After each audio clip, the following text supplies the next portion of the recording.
Last week we started the series called, and we started with this idea, and it's the words of Jesus, many are called, but few are chosen. And we began by explaining that many are called is like God calls everybody, and it's not saying many are chosen like really he's saying everybody, but he really just means a few people. It's sort of like tonight, it's like the whole city is called. If they want to be here, they could be here, or they could have found themselves in another church today, but only a few chosen to be there. Only a few are chosen. Chosen's always our way of responding to God in the New Testament. That word's like our response to God. God calls and we choose. We become chosen as we respond to him. And just sort of talking about that we are all called, but we actually want to live the kind of life that shows that we are chosen. In Revelation 17, there's this beautiful picture sort of the end of times, and it's of the Lamb, it's of Jesus, and it says, standing with the Lamb in victory are those who are called, those who are chosen, and those who are faithful.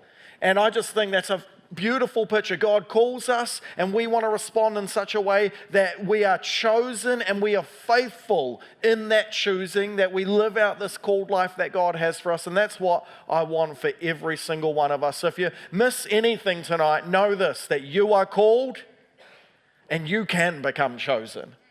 It's up to you.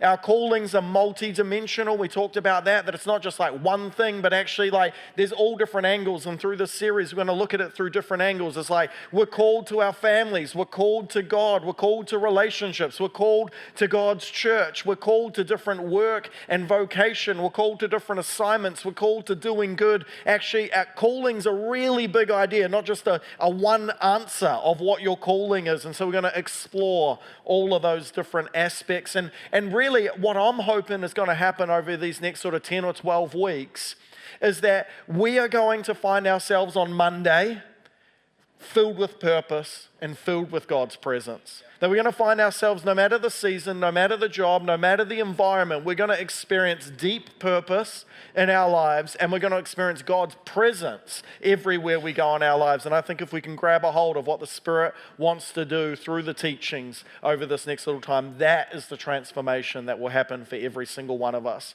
Because we want to be good at playing our part in His story. Our vision here is to be a people pursuing the way of Jesus and playing our part in His story, and understanding and living in our callings is all about learning to play our part in His story. We put up this model, and if we could put that up, that's amazing. Thank you, Ali. This is what we put up last week, and this is going to be the journey, and it's quite opposite to the journey most of us go on when we're trying to figure out our callings. We normally start in the middle. It's like, God, what sort of job am I supposed to have in this life? What am I supposed to do for work? And jobs are important. We spend a lot of time in our lives doing them, but really that's not the place to start to figure out your calling. That's actually the last piece that often falls into place for us. We actually start with our life under God, that God cares most about you. And He cares about who you're becoming more than anything else. We need to understand the calling that God has for our relationship with Him and our character transformation into the likeness of Jesus. Then we need to understand our calling, all the good things that God has called us to. He's called us to our families. He's called us to help strangers. He's called us to be generous. He's called us to do good works. And as we begin to live life in that sort of place, we're actually tapping into our calling. Then we get into it, ministry. Ministry just means service. It doesn't mean like that you have to work for a church or anything. It just means that our service to God, and God has a special assignment. God has special gifts. God has special service for every single one of us. In our time, in our place, there's work that God has assigned to us, not to anyone else, and we better discover what it is so that we can fulfill our purposes in this earth. And then there's our job. And actually when we get to those weeks about our job, we'll realize that the job thing's a journey thing, not a moment in time. It's not like you find the perfect job at 22 years old and then it's just static for the rest of your life. There's seasons, there's journeys, there's growth, there's tests, there's transformation, there's preparation. There's seasons where we've got to bring calling to our work, and there's seasons when actually our work brings calling to us. And we're going to learn about that. But we're going to start tonight, right at the beginning. We're going to start with that word up the top there, God. We're going to start with God. Because as much as we are all called, and it's good for us to know that, we are called by God. And that's tonight's title, Called by God. And you could like circle by, and you could underline it, you got a highlighter there, you could put that on that, because who calls us matters. Who calls us really matters.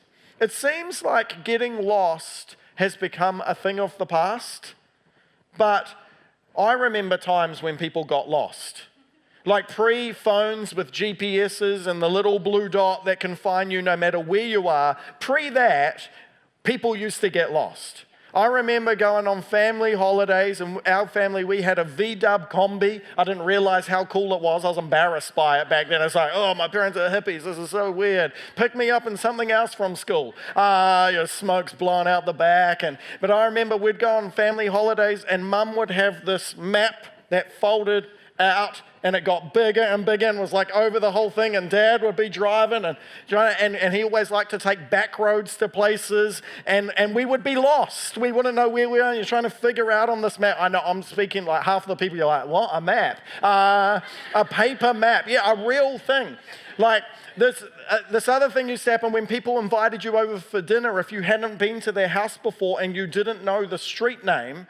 Like they used to tell you, oh, it's off so-and-so street and blah, blah, blah. And you open your glove box in your car, you'd get this book out, and you'd go to the back of it and you'd search the street name, and it would tell you what page the map's on and what quadrant, like A6, page 26, and you'd flick through and you'd find their street, and in your own mind, you had to figure out your own imaginary blue dot, and you had to like figure out the path yourself to the place.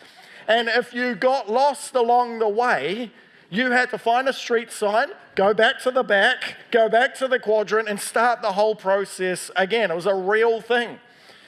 And I don't know, maybe you've been lost in the bush, or maybe you've been traveling overseas and you're trying to navigate the subway system and you've been lost, or the public transit, or just lost in a huge airport. But the key is when you're lost, the key to getting found is getting a reference point. You need to know where you are. You need something to start basing your information off if you want to get unlost. I mean, I love that series, Man vs. Wild. Anyway, yeah, Bear Grylls. We have to take a moment and just think, at some point, a mum and dad were having a baby, and they thought, what should we name this little boy? And they thought, let's name him Bear Grylls. And from that point on, he was destined to become like the ultimate in manly manness. It's incredible. Bear Grylls, there's some name inspiration. But he would be dropped into the middle of nowhere, no maps, no little GPS thing, and he'd have to find his way out. And he'd use the sun and the stars and landscapes and navigate rivers, and he had all these different ways, but he created reference points to get unlost. And if we want to figure out our calling, we need the reference point of God in our lives. I know some people here, you're builders. When you're going to build a house, the last thing you want to do is begin building and only to find out that you've built it in the wrong place.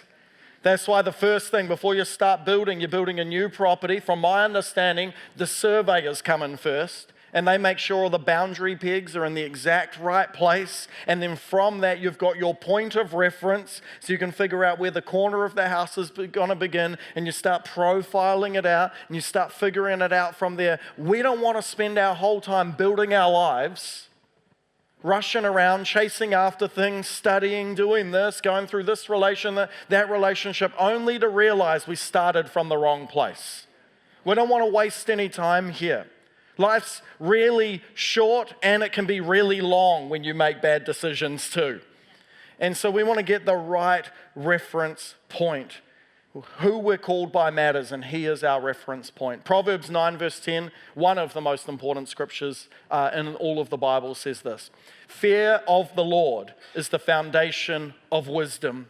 Knowledge of the Holy One results in good judgment. Wisdom will multiply your days and add years to your life. If you become wise, you'll become the one to benefit. And if you scorn wisdom, you will be the one to suffer. The fear of the Lord is the foundation of wisdom. I've heard different people talk about this verse over different times, and I think we misunderstand what this fear means. Some people are like, oh, it doesn't really mean fear, it just means to be respectful, or it doesn't mean because it doesn't fit within our loving God, but no, it means fear. It means fear. There's words for respectful and there's words for reverence. That's not this word. This word is fear. Every time God turns up in the Old Testament and reveals himself to people, they're terrified. And God has to say, don't be afraid. Don't be afraid. But to have fear is about having a proper relationship with God. And I fear these days that many of us are brought up with a relationship with God that overemphasizes God as friend, Jesus as my buddy, God's love, which is powerful and amazing and transforming, but we don't have the right respect. We don't understand the holiness of God. It talks about the love of God, I think 6 times in the scripture. It talks about the holiness of God 419 times. He's very other than us. He's very majestic. There needs to be this mystery, this wonder, this he's other than me. I don't want to get overly familiar with God. I want to be familiar with him, but not overly familiar. I want to be close relationally, but not so much that I drag him down to my level and treat him with contempt. Some of you are doing that with your parents, and so you're doing it with God. Right? We don't know what it is to honor people in these different statuses than us, and so we don't know how to do it with God, but we need to reclaim that with God, because the fear of the Lord is the beginning, is the foundation of wisdom. And really, fear is interesting, because fear creates healthy boundaries.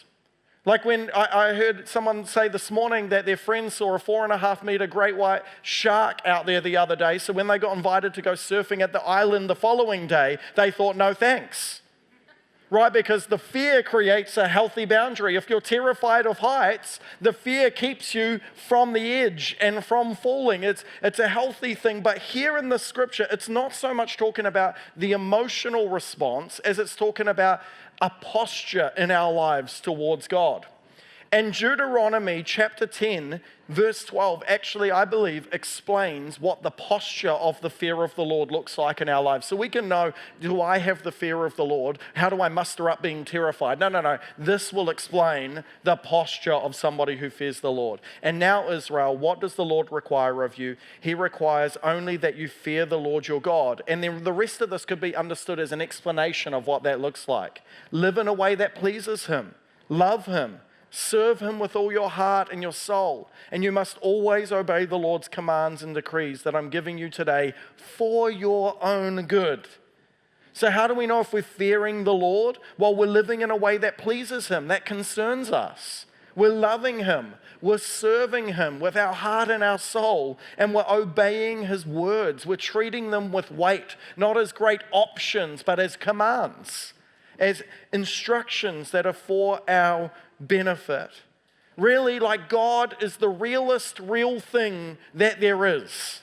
And so if you don't take him into account when you consider your life, it's likely your life will result in foolishness, because any truths that you think you've found are not based on the ultimate truest true thing. And that's what this is all getting about, that the fear of the Lord, this proper relationship with the Lord, is how we begin to know wisdom, because when we respect him as such, when we're postured with him as such, now we can begin to learn and order our lives under him appropriately. Why do I say all of this? Because in this day and age, we're very tempted to begin and end with self. Our callings, our destinies, our purposes. But we didn't call this series Destiny, and we didn't call it that because Destiny's got the sense of faceless fate to it. There's no one behind it, it's just the way the universe has organized it. And that's not what we're talking about here. We didn't call it purpose, although that would be fine, but purpose is often something we try and muster up. We come up with a purpose for our organization, or a purpose for our business, or a purpose for things. We're calling it calling because for it to be a calling, someone has to call.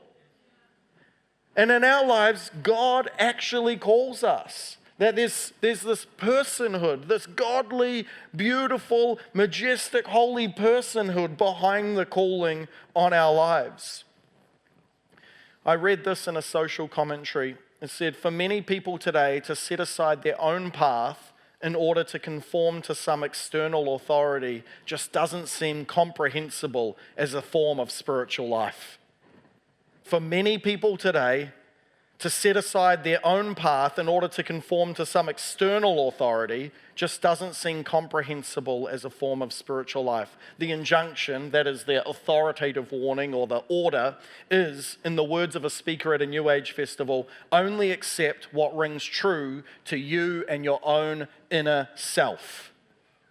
Now the problem is we have like Christian versions of exactly these same things, of this pseudo-wisdom, of this secular wisdom where we go, well, if you want to know it, just look inside yourself. Just figure out what you're gifted in. Just figure out what you like. Just figure out what the desires of your heart are and pursue it. And we put these Christian words over this very ungodly worldview that says if you want to find your way in life, just look inside yourself, that you're actually a really good guide. Well, it turns out humans suck at guiding themselves.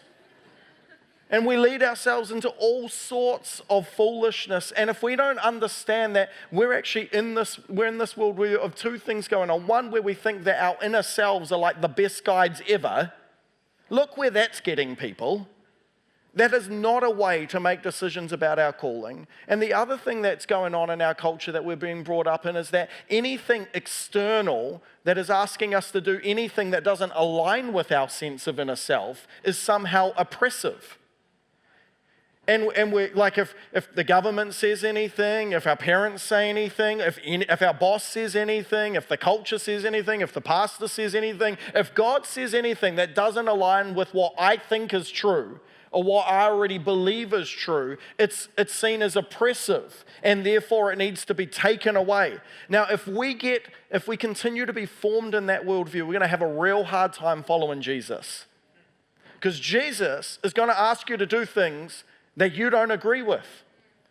And Jesus is going to call you to do things that you don't want to do at the time. He's going to ask you to give things you don't want to give and to sacrifice things you don't want to sacrifice. Yesterday, I was at a stag party thing, and somebody was being thrown in really cold water, and it got us onto the conversation of thermoregulating, like the process of sitting in cold water, having an ice bath or whatever, and one of the guys was like, that's just so silly. If it was good for you, it would be enjoyable. And quickly all the rest of the guys are like, that's really bad logic. And he was like, yeah, I'll take that back actually. Because it's like, I really love cake, but it doesn't mean it's good for me. But this is, we're subtly being tricked into these worldviews that if it's God, it'll be good, it'll be feel good, I want to do it, it'll be convenient, it'll be the right time, it'll all line up, it'll all be perfect. And if we get tricked by these things, by buying into this way of seeing it, we'll have a real hard time like actually following the Lord. And he'll have a real hard time leading us. And he'll be the mess, picker-upper all of the time in our lives because he is the great Redeemer, but it's way better not to make the mess in the first place. And so the fear of the Lord is the beginning of wisdom. Jesus is the author and the perfecter of our faith, Hebrews 12 verse 2 says. He's the one who initiates and he's the one who brings it to completion. Genesis 1:1, if you open up your Bible to the beginning, you can almost get all of the wisdom you need for life out under God in the first 5 words. In the beginning, God. Is that 4 words or 5? 4. In the first 4 words. Look, you don't even need 5 words, just 4. Beginning, it's just got a few syllables, that's all. In the beginning, God. Not in the beginning, Joel.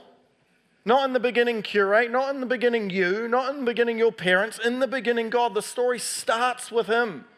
It's his design. It's his initiation. It's his plan. It's his world. We are his creation.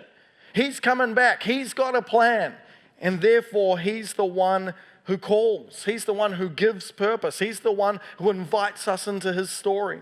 Psalm 139 verse 13 says, you made all the delicate inner parts of my body. You knit me together in my mother's womb. Thank you for making me so wonderfully complex. Your workmanship is marvelous. How well I know it. You watched me as I was being formed in utter seclusion, as I was woven together in the dark of the womb. You saw me before I was born. Every day of my life was recorded in your book. Every moment was laid out before a single day had passed. How precious are your thoughts about me, O God. They cannot be numbered. What a beautiful revelation of the psalmist to realize I'm not here by accident. God's presence went before me. It's going to come after me. He's going to be with me. Even in the womb where I didn't even know I was a thing. When I didn't even have a sense of identity or personhood, God knew me in that place. And He had a plan for my life. I don't think He laid out every, it's saying He knew it's like every moment, but He had a plan. He laid out what could be for our lives. He dreamed it. Before we even knew we needed a dream, He already had a dream. Ephesians 2:8, God saved you by His grace when you believed. And you can't take credit for this. It's a gift from God. Thank you, Jesus. Salvation is not a reward for the good things we have done. Salvation is not for the good Christians, for the people who get it all together. None of us can boast about it. It's a free gift from God. For we are God's masterpiece. He has created us anew in Christ Jesus so we can do the good things He planned for us long ago. Before you had a dream, God had a plan. Before you had a desire, God had a plan. We need to remember, God is not entering our story, we're entering His story. I know we talk about it like invite Jesus into your life, but what's really happening in that moment is you're actually being invited into the life that is Jesus. And God's welcoming you into His story and you're getting caught up in that life. He's not coming into you at all, you're coming into Him, is actually what's happening. And we need to realize that when we talk about callings, we're not talking about our dreams. We're not talking about our desires. We're not talking about our ambitions. We're not talking about our egos. We're not talking about our hopes, our plans, our inner sense of who we are or what we deserve. We're talking about being called by God. That He has a plan for our lives. That He has desires for our lives. And He's inviting us to enter into them. These days, sometimes when people start jobs, I haven't experienced this, but I've heard it from others. We'll just throw that caveat out there before the staff get nervous. Our staff are awesome. But when people start jobs, sometimes they come into the workplace and they're like, well, here's what I was thinking I'd be doing. Here's the hours I was thinking I'd be working. Here's the sort of like, here's what I'm willing to do and here's what I'm not willing to do. But any employer knows that that's not what you're looking for when you hire someone. You're looking for someone that shows up and goes, boss, what did you have in mind when you hired me? I mean, you put out the job advert, you accepted me into the role. How can I best contribute? What do you want from me? When do you want me here? How do you want me to think about this? How do you want me to go about this? What's the plan? How do you want me to contribute? And that's how it's supposed to be when we come into the God life. We don't come with all our caveats. Like someone joining a sports team being like, I don't do trainings, just letting you know. I also don't do tackling. I don't do that. I just do the running, I do the water, I'll do all of the nice, easy. I'll do the try scoring, but I'm not interested in the defense. I just want the attack. Like that's not going to work. It's not going to work. It reminds me of like our kids every night when it's dishes time and we don't have a roster. And before you judge me, it's just we can't be bothered with the roster, okay? We'd rather the daily fights.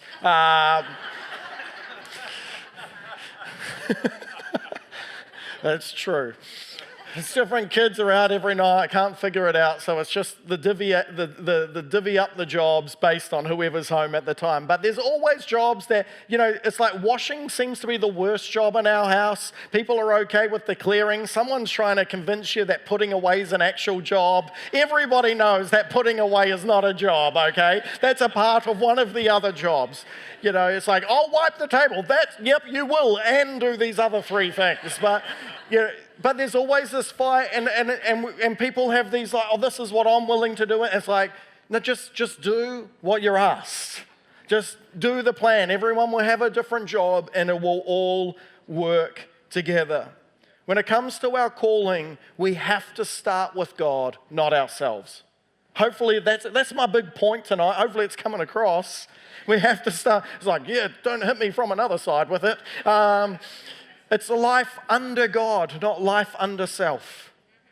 Calling isn't about being true to yourself. Screw that. Be faithful to God.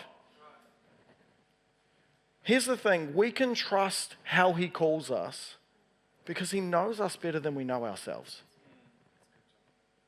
What He has for us is good. We don't have to have these caveats. Like sometimes people are like, well, God, I'm willing to, do a few things, not anything, but a few things. Just don't send me to Africa, and then we're sort of like, oh no, I said it. Now He knows I don't want to go. Oh, no, He's probably going to send me there as a test. Like we have these sort of like moments. It's like, now I'm a Jonah. What am I going to do, It's like, no, God knows what's good for us. God knows us better than we know ourselves. I was at a pastor's conference last week because Katie had been invited to speak there. And I was sitting there and she just did a fantastic job speaking to these few hundred pastors. And it was amazing. But I was thinking about 10 years ago when I couldn't even get her to stand in front of the church. A small little church where she was terrified. She didn't feel like she had anything to say. She didn't feel like it was her calling. She didn't feel like it was her role. She was happy being behind the scenes. And then God started to say through other people, actually, you do have a voice and your voice matters. And, it got really serious because I remember after about 4 or 5 prophetic words, somebody came and gave the word and said, hey, there's no guarantee God will ask you again. It's sort of like, you've been asked, and this is a trusted person. They said it with love. It's like God's asked you many times, either receive His word, receive His instruction, trust it and step into it, or you might miss it. And, when I was sitting there this week just seeing her just do amazing, I was thinking, aren't we thankful that God calls us? That He knows us better because she is fully alive, making a huge difference in other people's lives because God knows us best. He knows us best. I was thinking about that, even myself becoming a pastor. I was thinking, if you'd asked me at 15, do you want to be a pastor? It would have been, hell no. I wouldn't have even known there was a job. Like there was a thing, like to be. And then even after I met Jesus, 2 years later, if you asked me at 17, it would have been no. And if you asked me at 21, it would have been no. And if you asked me right before I became a pastor, and then even right after, it was sort of a little bit no. But at 36, I'm very thankful God knew me better than I knew myself. I'm very thankful that God knew how He had gifted me, how He had made me, what was truly going to help me make a difference, bring true contentment and a sense of purpose in my lives. And I wonder if we're willing to trust that God knows us better than we know ourselves. Trust Him beyond our insecurities.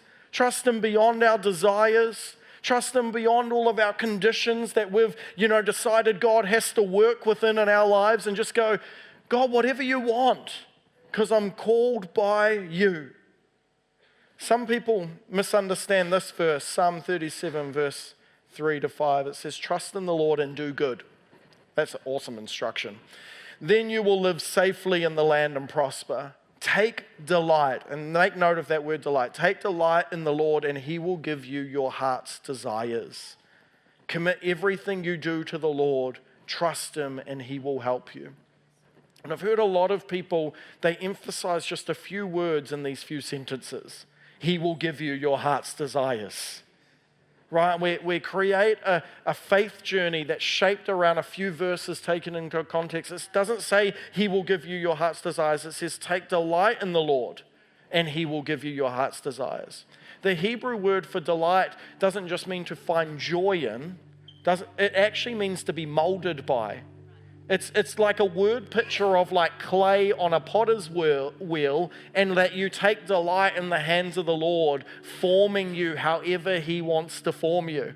And if you've ever seen pottery done, it's like it starts as a lump. That's you today, a lump. And it starts spinning. Things look like you're going crazy, and then you take a bit off, and you take a bit off, and you squeeze it. Oh, don't squeeze me, Lord. So you're just supposed to bless me. No, it squeezes us, shapes us, peels bits out, then gets the little tools in there, and starts scratching away and starts doing things. Take delight in the Lord.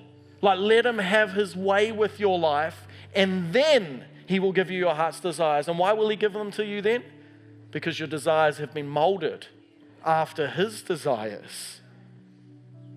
He's not going to give you your worldly desires. He's going to give you the God-formed desires that he deposits or that he reveals were already deposited in you long ago.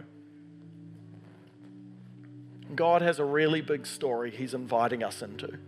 It's huge. It starts in Genesis chapter 1 and 2 when he puts Adam and Eve in the garden as priests, prophets, and kings. Puts them there as priests to love the Lord and walk with the Lord.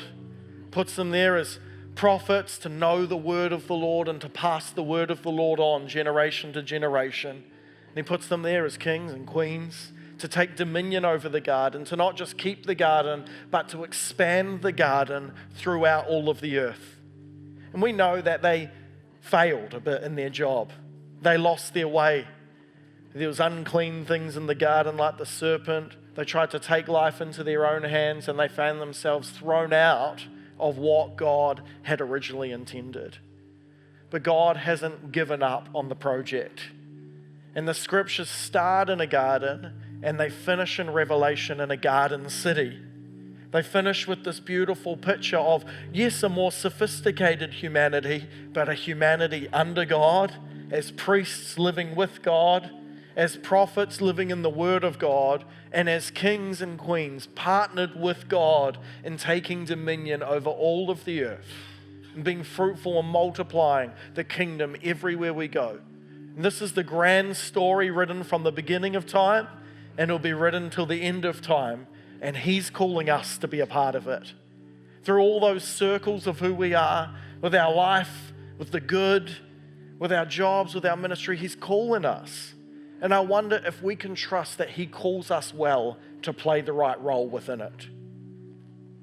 He has for each of us a part for us to play. I love what Ephesians 4:7 says. It says, but to each one of us a grace, a gift has been given as Christ apportioned it.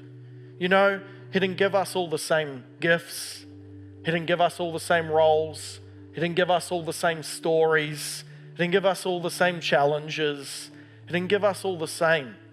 He distributes as He sees fit because we're called by God. And He's got a master plan. And He's inviting us into it. He doesn't call the qualified. He doesn't call the perfect people. He qualifies those He calls. You don't have to have everything ready to serve the Lord. You just have to have a yes. And God can work with that. Yeah, you might look to your left and your right and think, well, I don't have their gifts. And I could never do that. I don't have their confidence. I don't have their background. But it doesn't matter. God has apportioned something to you. Why did God choose Peter to lead His early church? I don't know. Seemed like John would have been a better option to me. Seemed way nicer. But He chose Peter. He chose John to do something else. He chose Thomas to do something else. Why did God choose any of the people in the scriptures? I don't know. It's God's plan. He gets to choose whoever He wants. He's God, right? And so I don't know why some end up with this role and some end up with a calling to business and some end up with these things going on in their families and some are called to other countries. I don't know why it's all that way. Why some are called to teach and why some are called to help. And I don't know why, but God does. And He has a plan. I think people will understand that we're called by God, have 3 traits in their life, and you can use these traits in some way to measure where you're at in this journey of being called by God. The first is this: people who are called by God are open. They're so open to God. That people who understand that they're called by God are open. They're not going, God, I'll do whatever as long as it's... You know, we're not going, God, I've got 3 hours next month. You can work inside that. That'll be awesome. I'll give that up to you. There are people who just go, God, wherever you want me to go, whoever you want me to serve, wherever you want me to be, whatever you want me to do, whatever you need from me in this season, I am there. God works with open people. We've got to be open if we understand that we're called by God. We need to be like, you know, missionaries They have this like sense of faith adventure. You know, it's like, oh, living by faith. What's God going to do next? What has he got? On that, they haven't boundaried their whole lives. We're all supposed to live like that. God, you can do whatever you want. The second trait is this, is that they're humble. That is that they're ready to be directed. They listen before they make decisions. They ask God, God, do you want me to spend this? God, do you want me to go there? God, is this job the right job? God, is this relationship the right relationship? They're humble before the Lord. They trust Him. They give room for Him to actually direct them. And the third thing is this, is that they are secure. They're secure in their own role that God has called them to play. They're not looking over at the left lane or the right lane. They're not looking over at the other paddock, wondering if the grass is greener. They're celebrating other people's success, understanding God has something for them. And it doesn't matter if somebody else is accelerating way faster than they are. They know it's like, oh no, God's got something for me. I'm called by God. I'm not in competition with anyone. So let's be open as we go on this journey. Let's be humble and let's be secure so that God can truly have His way in our lives. Because man, He's got a plan.